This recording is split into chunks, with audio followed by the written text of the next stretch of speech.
Democrats and Republicans have held their first meeting, of course, as they try to reach some kind of a deal to raise the U.S. debt ceiling, but remain far apart as the June 1st deadline looms. Ernie Burns with Burns Estate Planning joins us to kind of map out how the market and maybe the economy too would be affected if the U.S. were to default on its debt for the first time in history. So, good morning. I mean, the U.S. debt is $31 trillion, almost 32 now. Yes. More than the size of the entire U.S. government. But for review, what is the debt ceiling? The debt ceiling is basically registered through a legislation board. And that legislation board, which is through Congress, limits the amount that the U.S. Treasury can actually afford to take on as a debt. Kind of like a budget. Gotcha. And kind of like a credit limit in that sense. Exactly. For expenses that we have already, spent, the Democrats would say this is reckless. The Republicans would argue we can't sustain the continued runaway deficits.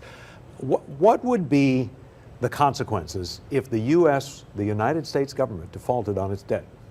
Wow. Okay, if that actually happened, and since 1960, Congress has acted 80 times. That's never happened before. They've always raised the debt ceiling. If it happened, you would look at a dramatic crash in the market. The economy, plus our S&P ratings, the U.S. Treasury, U.S. debt ceiling and Treasury ratings for the U.S. would drop to probably B. And for the guy at home, lots of people would lose their jobs. Yes. Prices could go crazy, crazier than they are today. It would throw the U.S. into a major recession.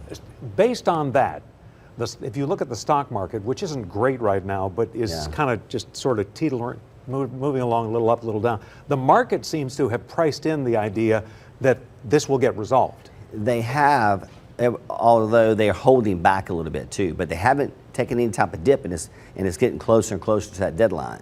So it would be a mistake to think it can't happen, and the market's being cautious about it. But in the same instance, it's happened 80 times in the past since 1960, and they've passed it every time. In a way, investors seem to be saying, look, they had the meeting the other day, nothing happened. We didn't expect them to. There will be more meetings, or as someone put it, there will be more news conferences on the White House driveway. Yeah. The thought is that everybody at the end of the day understands, but they are flirting with the unflirtable.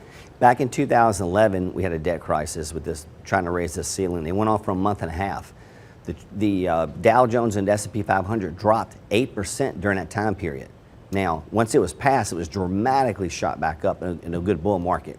So let's talk about the average Joe. I mean, if you're just somebody going along in life, retired with your income, or you're just trying to make a living and put food on the table, should people just assume that this will be taken care of? No, you need to be a little more cautious.